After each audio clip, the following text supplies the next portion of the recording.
नमस्कार विद्यार्थी मित्रांनो, इन्फिनिटी इंजिनिअरिंग अकॅडमीच्या यूट्यूब चॅनलवरती मी प्रमोद देशकरी आपणा सर्वांचं स्वागत करतो।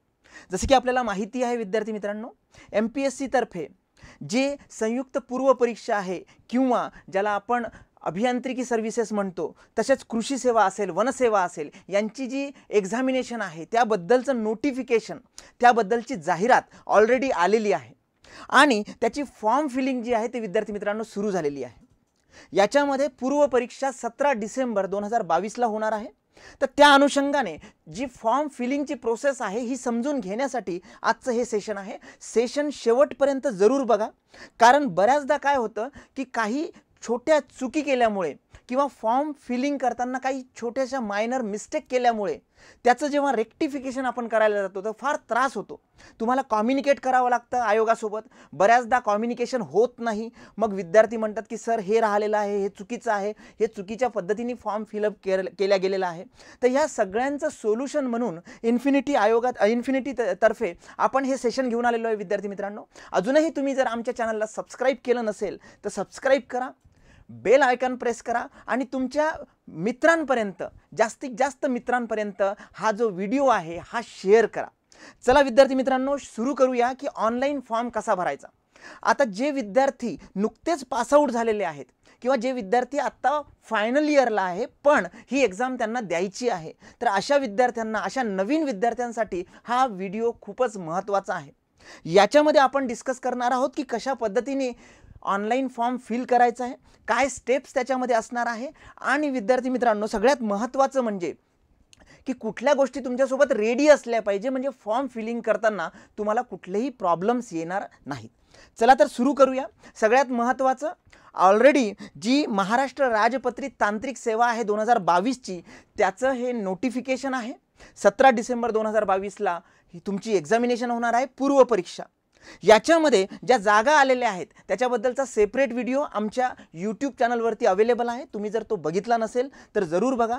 WRD वॉटर रिसोर्स डिपार्टमेंटमध्ये सिव्हिल इंजिनिअरिंगच्या विद्यार्थ्यांसाठी 102 पदं, 102 पोस्ट ह्या त्याच्यामध्ये आहेत। AE 2 ग्रेडच्या किंवा AE गट ब ज्याला म्हणतो आपण, त्याच्या व्यतिरिक्त 49 जागा ज्या आहेत ह्या इलेक्ट्रिकलच्या विद्यार्थ्यांसाठी आहेत, परत WRD मध्ये AE 2 लेवलच्या। तर विद्यार्थी मित्रांनो ह्या ज्या जागा आहेत ह्या जागांसाठीचे हे फॉर्म फिलिंग आहे।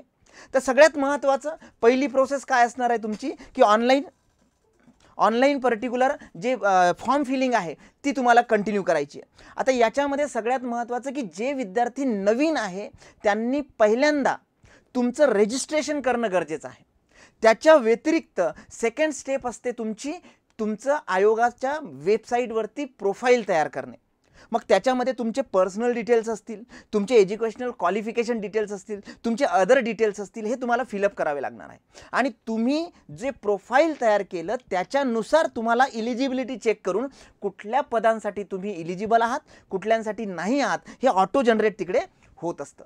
तर अर्ज प्रक्रियेसंबंधित सगळ्यात महत्त्वाचं म्हणजे डेफिनेटली तुमची वेबसाईट। तर विद्यार्थी मित्रांनो इथे स्क्रीनवरती बघा, mpsconline.gov.in ही आयोगाची वेबसाईट आहे। याच्यावरती तुम्हाला जायचं आहे। याच्यामध्ये वेगवेगळ्या स्टेप्स कुठल्या करायच्या आहेत बघा, काय तुम्हाला करायचं आहे। सगळ्यात महत्त्वाचं, तर तुम्ही जर ऑलरेडी लॉग इन केलेलं असेल तर तुमच्याकडे तुमचा ID असेल, तुमचा पासवर्ड असेल, म्हणजेच तुमचे क्रेडेन्शियल्स असतील आणि तुम्ही हे क्रेडेन्शियल यूज करून तुमचं प्रोफाईल हे तयार करू शकता। जर तुमचं ऑलरेडी प्रोफाईल तयार केलेलं असेल तर डेफिनेटली जर तुम्हाला ते अपडेट करायचं असेल तर ते सुद्धा तुम्ही तयार करू शकता। म्हणजे प्रोफाईल निर्मिती आणि प्रोफाईल अद्ययावत किंवा अपडेट म्हणतो आपण त्याला। त्यानंतर तुम्हाला ऑनलाईन ॲप्लिकेशन करायचं आहे। डेफिनेटली एक्झाम फीसमध्ये जायचं आहे आणि डिस्ट्रिक्ट वाईज तुम्हाला तुमचं जे एक्झाम सेंटर आहे ते तुमच्या प्रायोरिटीनुसार, तुमच्या ॲक्सेप्टेबिलिटीनुसार तुम्हाला सिलेक्ट करायचं आहे। तर विद्यार्थी मित्रांनो ही जी वेबसाईट आहे तुमच्या स्क्रीनवरती दिसते बघा, mpsc.gov.in याच्यावरती तुम्ही जायचं आहे। त्याच्यामध्ये तुम्हाला वरच्या साईडला ऑनलाईन फॅसिलिटीज हा एक स्पेसिफिक पर्टिक्युलर मेनू बारमध्ये तुम्हाला दिसेल। तर तुम्हाला काय करायचं आहे, त्याच्यावरती सिलेक्ट करायचं आहे। त्याच्यावरती सिलेक्ट केल्यानंतर जी काही लिस्ट आहे त्या लिस्टमध्ये सगळ्यात पहिले ड्रॉप डाऊन मेनूमध्ये ऑनलाईन ॲप्लिकेशन सिस्टीम आहे, याच्यामध्ये जायचं आहे। स्पेसिफिकली याच्यामध्ये गेल्यानंतर तुम्हाला सगळी जी प्रोसेस आहे स्टेप वाईज करायची. याच्यामध्ये महत्त्वाचं असं आहे की जर तुम्हाला काहीच माहिती नसेल तर आयोग आणि डाउनलोड्स हा जो खालचा पार्ट आहे याच्यामध्ये PDF सुद्धा प्रोव्हाइड केलेली आहे. तुम्हाला ती जर माहिती करून घ्यायची असेल, सगळ्या स्टेप्स माहिती करून घ्यायची असेल तर हा व्हिडिओ नक्की तुम्ही शेवटपर्यंत पहा. मग ऑनलाईन ॲप्लिकेशनमध्ये सिस्टीममध्ये गेल्यानंतर तुम्हाला लॉग इन करायचं आहे. मी आत्ताच तुम्हाला सांगितलं आहे, सगळ्यात महत्त्वाचं जर तुम्ही नवीन सबस्क्रायबर असाल, नवीन युजर असाल तर तुम्ही इथे लॉग इनमध्ये जायचं आहे. त्या लॉग इनला सिलेक्ट करायचं आहे. स्पेसिफिकली तुमचा रजिस्टर्ड मोबाईल नंबर आणि ईमेल ID. इथे सगळ्यात महत्त्वाचं नवीन विद्यार्थ्यांसाठी माझं सांगणं असं आहे की जो व्हॅलिड नंबर आहे, जो कंटिन्युअस तुमच्यासोबत असणार आहे, जो कंटिन्युअस ऑनसुद्धा असणार आहे किंवा चालू असणार आहे, असाच मोबाईल नंबर देणं इथे अपेक्षित आहे. दुसरी गोष्ट की जो तुमचा करंट ईमेल ID आहे, प्रॉपर ईमेल ID आहे तो द्यायचा आहे. कारण जे OTP जनरेट होतात, जे क्रेडेन्शियल्स येतात, जर तुम्ही तुमचा पर्टिक्युलर ID पासवर्ड विसरलात तर फॉरगेट पासवर्ड केल्यानंतर जे काही अपडेटेड येतात ते सगळे अपडेट्स तुम्हाला याच्यावरती येणार आहेत. त्याच्यामुळे हे सगळे महत्त्वाचे पॉईंट्स आहेत की ईमेल ID आणि तुमचा मोबाईल नंबर हा व्हॅलिड तुम्ही देणं गरजेचं आहे. तुम्ही जर प्रायर रजिस्ट्रेशन केलं असेल तर डेफिनेटली तुम्हाला पासवर्ड माहिती असेल तो टाकायचा, कॅप्चा फिलअप करायचा. पण जर तुम्ही पहिल्यांदा ही वेबसाईट हाताळत असाल तर डेफिनेटली तुम्हाला काय करायचं आहे, क्रिएट अ न्यू अकाउंट करायचं आहे. क्रिएट अ न्यू अकाउंटसाठी परत तुम्हाला काय लागणार, तुमचे डिटेल्स द्यावे लागतात. ओके, तर याच्यानंतरची जी स्टेप आहे, तुम्ही तुमचे क्रेडेन्शियल्स पुटअप केले रजिस्टन्स पर्टिक्युलर पार्टसोबत तर डेफिनेटली तुमचं रजिस्ट्रेशन सक्सेसफुल झाल्यानंतर नेक्स्ट परत तुम्हाला काय करायचं आहे, ऑनलाईन ॲप्लिकेशन सिस्टीममध्ये जायचं आहे. विद्यार्थी मित्रांनो, याच्यामध्ये बघा सगळ्यात टॉप लेवलला ऑनलाईन ॲप्लिकेशन्स आहेत. याच्यामध्ये तुम्ही तुमचं प्रोफाईल क्रिएट करू शकता किंवा अपडेट करू शकता, तुमचं प्रोफाईल लॉक करू शकता. त्यानंतर तुमची जी इलिजिबिलिटी आहे त्याच्यानुसार म्हणजे तुमच्या क्वालिफिकेशननुसार विविध पोस्टसाठी तुम्ही इलिजिबल आहात नाही आहात हे सुद्धा चेक करू शकता. आणि त्यानंतर तुमचं जे न्यू ॲप्लिकेशन आहे नवीन पोस्टसाठीचं ते तुम्ही सबमिट करू शकता. त्याच्या व्यतिरिक्त पेमेंट मोडमध्ये जाऊ शकता. तर ह्या ॲक्टिव्हिटीज तुम्ही करू शकता ऑनलाईन ॲप्लिकेशनच्या माध्यमातून. डेफिनेटली याच्यामध्ये स्पेसिफिक काही स्टेप्स त्यांनी दिलेले आहेत. तर तुम्हाला काय करायचं आहे, ऑनलाईन ॲप्लिकेशन सिलेक्ट करायचं आहे. त्यानंतर ज्या पदासाठी तुम्ही अप्लाय करणार आहात, जी जाहिरात आहे, कारण आयोगाच्या थ्रू विविध परीक्षा घेतल्या जातात तर मग त्याच्यामध्ये विविध जाहिराती सुद्धा असणार. तर तुम्हाला काय करायचं आहे, तुम्ही ज्या जाहिरातीसाठी किंवा ज्या पोस्टसाठी अप्लाय करणार आहात ती ॲडव्हर्टाइजमेंट तुम्हाला सिलेक्ट करायची आहे प्रॉपरली. इथे मी बघा सिलेक्ट ॲडव्हर्टाइजमेंट प्रॉपर इथे क्लिक केलं की त्यानंतर तुमची इलिजिबिलिटी चेक करावी लागणार आहे. स्पेसिफिकली आता मी इंजिनिअरिंगशी रिलेटेड माझं ग्रॅज्युएशन, माझे डिटेल्स सगळे हे प्रोफाईलमध्ये फिक्स केलेले आहेत, प्रोफाईलमध्ये टाकलेले आहेत. त्याच्यानुसार बघा इथे मी कुठल्या कुठल्या परीक्षेसाठी बघा फॉरेस्ट सर्व्हिसेस आहेत. ओके, त्यानंतर फिजिकली हँडिकॅप असेल त्याच्यानुसार सुद्धा येतं इलिजिबिलिटी. ॲग्रिकल्चरल सर्व्हिसेस आहेत म्हणजे वनसेवा असेल, कृषी सेवा असेल, अभियांत्रिकी सेवा असेल, याची इलिजिबिलिटी मी इथे क्लिक केलं की त्याच्यामध्ये हायलाईट होईल. फॉर एक्झाम्पल इंजिनिअरिंगचं ग्रॅज्युएशन असल्यामुळे मी बघा इथे फॉरेस्ट सर्व्हिसला सुद्धा इलिजिबल आहे. हे बघा इथे you are eligible for this. Okay, ज्याच्यासाठी मी इलिजिबल नाही, फॉर एक्झाम्पल ॲग्रिकल्चरसाठी नाही, डेफिनेटली तिकडे मेन्शन केले. त्यानंतर सिव्हिल इंजिनिअरिंगशी रिलेटेड मी इलिजिबल आहे. म्हणजे इथे तुम्हाला पूर्ण इलिजिबिलिटी चेक करता येईल आणि त्याच्यानुसार तुम्हाला फॉर्म हा फिलअप करायचा आहे. फॉर एक्झाम्पल इथे मी फक्त MES साठी जाणार आहे, मी फॉरेस्टसाठी सुद्धा जाणार नाही म्हणजे जरी मी इलिजिबल असेल तर. ओके, त्यानंतर नेक्स्ट स्टेज आहे की तुम्हाला तुमचं पोस्ट सिलेक्ट करायची की कुठल्या पदासाठी तुम्ही अप्लाय करताय. बेसिकली डेफिनेटली आता इथे मी इंजिनिअरिंगशी रिलेटेड म्हटल्यामुळे इथे बघा महाराष्ट्र राज्य राजपत्री तांत्रिक सेवा संयुक्त पूर्व परीक्षा वनसेवा मगा म्हटलंय, तसंच इंजिनिअरिंग सेवा इथे मला टिक करायचं आहे आणि त्यानंतर अप्लाय करायचं आहे. म्हणजे मी त्या पोस्ट सिलेक्ट केल्या. फॉर एक्झाम्पल इथे मी फॉरेस्टही सिलेक्ट केलं आहे आणि सिव्हिल इंजिनिअरिंगसुद्धा सिलेक्ट केलं आहे. तर दोन्हीसाठी अप्लाय करू शकतो मी. तर इथे मी अप्लाय केल्यानंतर डेफिनेटली मला डॉक्युमेंट्स अपलोड करायचे आहेत. आता डॉक्युमेंट्स अपलोड करताना महत्त्वाची गोष्ट लक्षात घ्या की जे ओपन कॅटेगरीचे स्टुडंट्स आहेत त्यांना कमीत कमी डॉक्युमेंट्स हे लागत असतात. पण त्याच्या व्यतिरिक्त जे कॅटेगरीवाले स्टुडंट्स आहेत त्यांच्यासाठी मात्र NCL असेल, नॉन क्रेमिलियर, त्यांचं कास्ट सर्टिफिकेट असेल, कास्ट व्हॅलिडिटी असेल, EWS असेल तर त्यांचं EWS सर्टिफिकेट, कुठल्याही कॅटेगरीचं जर मला रिझर्वेशनचा फायदा घ्यायचा असेल तर तुम्हाला नॉन क्रेमिलियर हे लागणारच. फॉर एक्झाम्पल आता EWS जर असेल तर त्याला EWSचं वेगळं सर्टिफिकेट असणार, डोमेसाईल सर्टिफिकेट असेल, कास्ट सब सर्टिफिकेट असेल. जर तुम्ही SC STC बिलॉंग करता तर तुम्हाला व्हॅलिडिटी लागणार नाही, नॉन क्रिमिलियर लागणार नाही, पण तुम्हाला कास्ट सर्टिफिकेट लागेल. पण ते जर तुम्ही OBC असेल, NTD वगैरे असाल तर त्या केसमध्ये तुम्हाला बाकीचे नॉन क्रिमिलियर सर्टिफिकेटसुद्धा लागेल, व्हॅलिडिटीसुद्धा लागेल. मग आता हे सगळे जे आहेत हे इथे मेन्शन केले बघा. प्रूफ ऑफ कॅटेगरी जसं मी अपलोड केलेलं आहे ते मी व्ह्यू करू शकतो, रिझोल्युशन बरोबर आहे, दिसतंय, दिसत नाही आहे, नाही तर मी रिअपलोडसुद्धा करू शकतो. त्याच्या व्यतिरिक्त जे जे सर्टिफिकेट मला लागतंय नाही लागत त्याच्यानुसार तुम्हाला इथे सर्टिफिकेट अपलोड करायचे. प्रत्येक सर्टिफिकेट, त्याचं डॉक्युमेंटेशन, त्याची साईज, हे सगळे जे आहे हे PDFच्या फॉर्मॅटमध्ये त्या आयोगाच्या वेबसाईटवरती दिलेलं आहे. त्याच्या व्यतिरिक्त आमच्या इन्फिनिटीच्या चॅनलवरती सुद्धा डॉक्युमेंटशी रिलेटेड एक वेगळा व्हिडिओ आहे, तुम्ही जर बघितला नसेल तर तो नक्की बघा विद्यार्थी मित्रांनो. फॉर एक्झाम्पल जे रिक्वायर्ड डॉक्युमेंट आहे ते मी इथे अपलोड केलेत, तिथे मी क्लिक केलं आहे बघा. ॲज पर माय क्वालिफिकेशन, माय कॅटेगरी, तुम्ही तुमच्या कॅटेगरीनुसार, स्पोर्ट पर्सन आहे किंवा अजून काही स्पेसिफिक पर्टिक्युलर दिव्यांग आहे त्याच्यानुसार तुम्हाला हे अपलोड करायचं आहे, क्लिक करायचं आहे. त्यानंतर तुम्हाला एक्झाम सेंटर हे सिलेक्ट करायचं. विद्यार्थी मित्रांनो, ही जी संयुक्त पूर्व परीक्षा आहे, कॉमन पेपर असणार आहे कृषी सेवा, वनसेवा, अभियांत्रिकी सेवासाठी. या केसमध्ये 6 जिल्ह्यांच्या ठिकाणी ही एक्झामिनेशन होणार आहे, तर त्याच्यानुसार तुम्हाला एक्झाम सेंटर सिलेक्ट करायचं आहे. जर आपण ड्रॉपडाऊन मेनूमध्ये गेलो तर इथे बघा काय काय लिहिलेलं आहे बघा. अमरावती, औरंगाबाद, नागपूर, नाशिक, पुणे, मुंबई हे जे सेंटर्स आहेत ह्या सेंटरपैकी कुठलंही एकच सेंटर तुम्हाला सिलेक्ट करायचं आहे. फॉर एक्झाम्पल इथे मी पुणे सिलेक्ट केलं. मला डिक्लेअर करायची की जी काही माहिती मी इथे फिलअप केलेली आहे ती सगळी खरी आहे. विद्यार्थी मित्रांनो, मागच्या काही दिवसांमध्ये तुम्ही बातम्या ऐकल्या असतील, बातम्या वाचल्या असतील. जर चुकीची माहिती दिली, खोटी माहिती दिली, खोटे डॉक्युमेंट्स दिले तर आयोगाच्या थ्रू नुसतं ब्लॅकलिस्ट केल्या जात नाही, कुठल्याही एक्झामिनेशनपासून फक्त वंचित केल्या जात नाही, तर तुमच्यावरती कायदेशीर कारवाईसुद्धा होऊ शकते. त्या केसमध्ये तुम्ही सगळी जी माहिती आहे ती तंतोतंत ॲक्युरेट देणं गरजेचं आहे.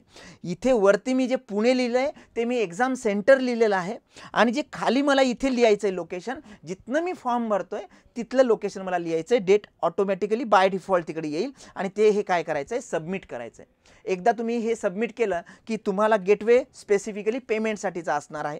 आता पेमेंटसाठी तुम्हाला 2 मेथड्स त्यांनी दिलेले आहेत किंवा 2 वेज आहेत. एक आहे चलान आणि एक आहे ऑनलाईन.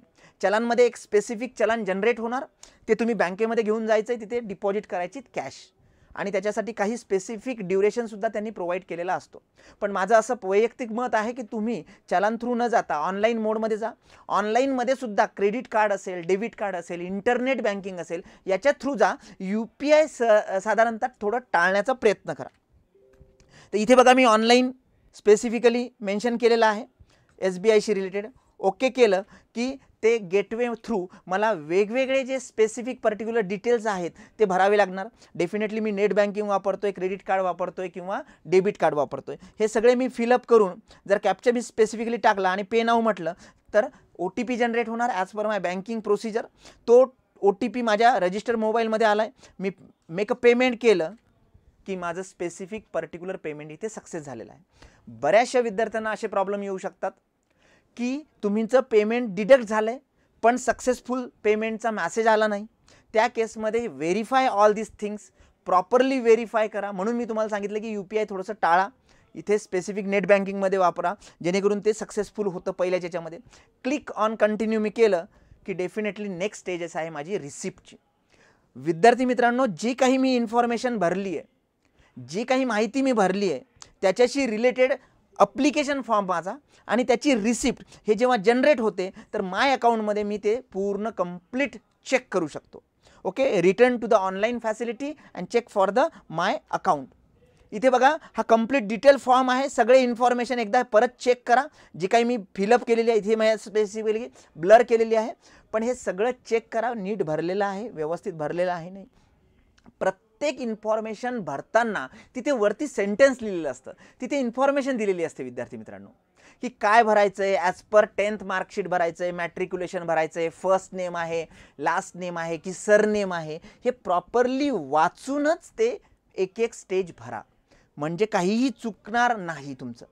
हे सगळं डिटेल्स बरोबर असलं की तुम्ही व्ह्यू बघू शकता तुमच्या पर्टिक्युलर फॉर्मचा आणि त्यानंतर तुमची पेमेंट रिसिप्ट इथे जनरेट होईल. आता इथे मी सगळी इन्फॉर्मेशन माझी ब्लर केलेली आहे, पण इथे सगळे डिटेल्स तुमचे येतील, नेम असेल जे काही असेल ते सगळे डिटेल्स येतील. ही जी रिसिप्ट आहे, हा जो ऑनलाईन फॉर्म डाउनलोड केलेला आहे, हा हार्ड कॉपीमध्ये, सॉफ्ट कॉपीमध्ये तुमच्या मेलला, तुमच्या मोबाईलमध्ये, तुमच्या ईमेल IDच्या ड्राईव्हला सेफ सेक्युअर पुटअप करा, कारण हे खूप महत्त्वाचं डॉक्युमेंट आहे. त्याच्यामुळे सगळ्यात महत्त्वाचं की keep print out of this particular online payment as well as receipt for the record in future. काहीही प्रॉब्लेम आला तर याच्यावरनं तुम्ही स्पेसिफिकली पर्टिक्युलर व्हेरीफाय करू शकता. ओके, तर फॉर्मची रिसिप्ट, त्यानंतर ॲप्लिकेशनचे सगळे डिटेल्स, याची प्रिंटआउट हार्ड कॉपी आणि soft copy. Okay, now this is nothing but the simple process. आता याच्यामध्ये जर तुम्हाला काहीही अडचण आली, काहीही तुमचे प्रश्न असतील फॉर्म फिलिंगशी रिलेटेड, तर ते आम्हाला कमेंट सेक्शनमध्ये पुटअप करा. नक्की आम्ही तुमच्या प्रत्येक प्रश्नाला उत्तर देऊ. तर विद्यार्थी मित्रांनो, आता सगळ्यात महत्त्वाचं ते म्हणजे बेसिकली तुमचं strategy for the particular study. खूप कमी दिवस आहेत, एक साधारणतः 2 महिन्याचा कालावधी आहे. 2 महिन्याच्या कालावधीमध्ये आपल्याला हे स्पेसिफिक एक्झामिनेशन क्रॅक करायची आहे. तर आपल्याकडे महत्त्वाचे पार्ट असतात, एक तर स्टडी मटेरियल आणि दुसरं टीचिंग मटेरियल. स्टडी मटेरियलबद्दल जर बोलायचं झालं, बुक्सबद्दल जर बोलायचं झालं, तर आम्ही नेहमी आमच्या व्हिडिओमध्ये सांगतो आपल्या इन्फिनिटी पब्लिकेशनचे बेस्ट पुस्तकं हे MES असेल, कृषी सेवा असेल, त्यानंतर तुमची वनसेवा असेल, याच्यासाठी उपयुक्त असा एक कॉम्प्रेसिव्ह नोट्सचा सेट MES प्रीसाठीचा जो सगळ्यांना कामी येईल. तर त्याच्यामध्ये इंग्लिश, मराठी, त्यानंतर ॲप्टी रिझनिंग, त्याच्या व्यतिरिक्त जे GSचे विषय आहेत, पॉलिटी असेल, हिस्ट्री एन्व्हायरमेंट असेल, त्याच्या व्यतिरिक्त पर्टिक्युलर जॉग्राफी असेल, हे सगळे सायन्स टेक असेल, हे सगळे विषय खूप चांगल्या पद्धतीने सूत्र म्हणजे ज्याला म्हणतो आपण की सुसूत्ररीतीने हे मांडलेले आहेत, सगळे पॉईंट्स मांडलेले आहेत, बुलेटच्या फॉर्ममध्ये हे सगळे आहेत. त्याच्या व्यतिरिक्त 3 महत्त्वाचे पुस्तकं मी इथे सजेस्ट करेन इन्फिनिटी अकॅडमीचे. सगळ्यात पहिलं म्हणजे प्रिव्हियस इयर क्वेश्चन पेपर. 30 एप्रिलला जो पेपर झाला होता पूर्व परीक्षेचा, तो एक पेपर आहे. त्याच्या व्यतिरिक्त जे जनरल राज्यसेवेचे पेपर झालेत ते सुद्धा याच्यामध्ये ॲड आहेत. त्याच्यामध्ये स्पेसिफिकली त्याची उत्तरं आहेत आणि स्पष्टीकरण, एक्सप्लेनेशन सुद्धा दिलेलं आहे. नवीन एक स्पेसिफिक बुक आपल्या इन्फिनिटीनी काढलेलं आहे, ते म्हणजे 5500 याच्यामध्ये प्रॅक्टिस क्वेश्चन्स आहेत विद्यार्थी मित्रांनो. हे सगळे MES साठी, वनसेवेसाठी, कृषी सेवेसाठी पूर्व स्टेजला जे 8 विषय आहेत आपले, त्याच्यासाठी हे उत्तम पुस्तक आहे. सगळ्यात महत्त्वाचं, तुम्हाला सगळ्यांना आता अनुभव आलेला असेल आणि जे नवीन विद्यार्थी आहेत त्यांनाही मी सांगू इच्छितो की मराठी आणि इंग्लिश हे जे 15-15 प्रश्न असतात MPSCच्या प्रिलिम एक्झामिनेशनला, याच्यापैकी 5-5 प्रश्न हे उतार्यावर किंवा ज्याला पॅसेज म्हणतो त्याच्यावरती असतात. आणि पॅसेज बऱ्याचशा विद्यार्थ्यांना असं वाटतं की आपण क्लासमध्ये जायचं, त्याला काय पॅसेज, तिथे जायचं आणि तिथे सॉल्व करायचं. नाही विद्यार्थी मित्रांनो, प्रॅक्टिस शिवाय हे पॅसेज तुम्हाला सॉल्व करता येत नाही. याची ट्रिक आहे फास्ट कसे सोडवायचे, कमी वेळेमध्ये कसे सोडवायचे, कशा पद्धतीने सोडवायचे. नाहीतर तुमचे 5 ते 10 मिनिट नुसतं उतारा वाचण्यातच जाईल आणि परत प्रश्न वाचल्यानंतर तुम्हाला परत त्या उतार्यामध्ये परत त्या लाईन्स वाचाव्या लागतात. मग याच्यासाठी प्रॅक्टिस खूप महत्त्वाची आहे. मराठी विषयाचे 100 आणि इंग्रजी विषयाचे 50 असे 150 उतारे याच्यामध्ये दिलेले आहेत. ते जर तुम्ही सॉल्व केले, कारण हे जे उतारे असतात हे उतारे कुठल्याही सिंपल भाषेमधले नसतात, तर हे जे इंग्लिश आर्टिकल्स असतं किंवा नॉवेल्स असतात याच्यामधले उतारे जेव्हा ट्रान्सलेट केलेले असतात दुसऱ्या भाषेमध्ये, ते लवकर कळत नाही आपल्याला. त्याचं जे सेन्स आहे किंवा ज्याला म्हणतो आपण त्या शब्दांची जी व्याख्या असेल किंवा ज्याला म्हणतो आपण आशय असेल, तो लवकर कळत नाही. अशासाठी मराठी व इंग्रजी उतारे याच्यासाठीचं हे बेस्ट पुस्तक आहे विद्यार्थी मित्रांनो, जरूर तुम्ही ट्राय करा. हे झालं बुकबद्दल. ऑनलाईन आणि ऑफलाईन प्लॅटफॉर्म नक्कीच आपण प्रोव्हाइड करतो.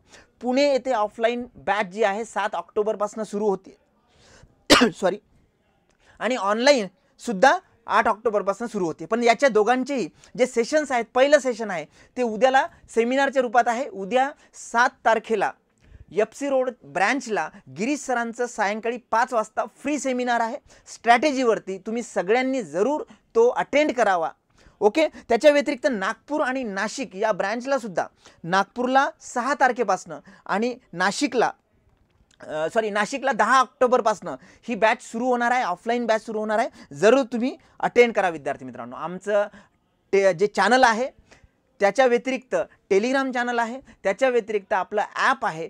फ्री काही कंटेंट्स तुम्हाला ॲपवर नक्की मिळेल. तर ही जी लिंक आहे डिस्क्रिप्शन सेक्शनमध्ये दिलेली आहे, तुम्ही नक्की हे डाउनलोड करा. विद्यार्थी मित्रांनो, गुगल फॉर्म लिंक प्रोव्हाइड केलेली आहे या सेशनच्या डिस्क्रिप्शन सेक्शनमध्ये. तुम्ही तुमची इन्फॉर्मेशन फिलअप करा. तुमचे जे काही प्रश्न असतील, तुमच्या प्रत्येक प्रश्नाला इन्फिनिटी अकॅडमीतर्फे उत्तर दिल्या जाईल. विद्यार्थी मित्रांनो, अशाच प्रकारच्या दर्जेदार व्हिडिओसाठी आमच्या यूट्यूब चॅनलला सबस्क्राईब करा, बेल आयकॉन प्रेस करा आणि सगळ्यात महत्त्वाचं म्हणजे हे जे लिंक्स आहेत या यूट्यूब सेशनच्या, ह्या तुमच्या मित्रमंडळींना शेअर करा. Thank you very much.